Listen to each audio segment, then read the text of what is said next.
Welcome to the Salmon Runs YouTube. Enjoy the video. In this video, I will explain how to make retractable landing gear for RC planes.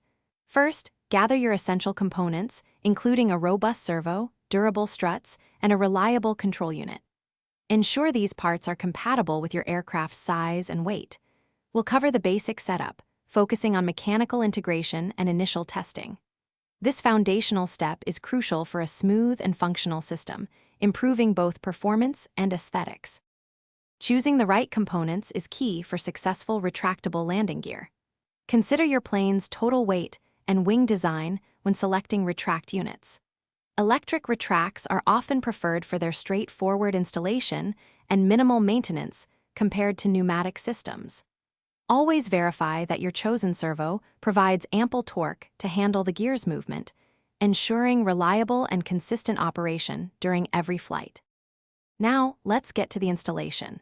Securely mount your retract units within the designated bays in your wing or fuselage, ensuring they operate freely without obstruction. Connect the retract servo to a dedicated channel on your RC receiver, typically channel 5 or 6.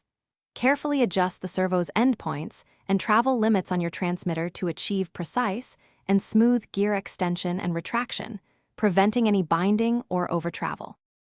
Before taking to the skies, conduct thorough ground tests of your new retractable landing gear. Cycle the gear multiple times to confirm smooth operation and proper locking in both extended and retracted positions. Regularly inspect all moving parts for any signs of wear or damage, and apply appropriate lubrication to maintain optimal performance. For other great deals, including the best socks with a lifetime warranty, check the description below. Happy flying!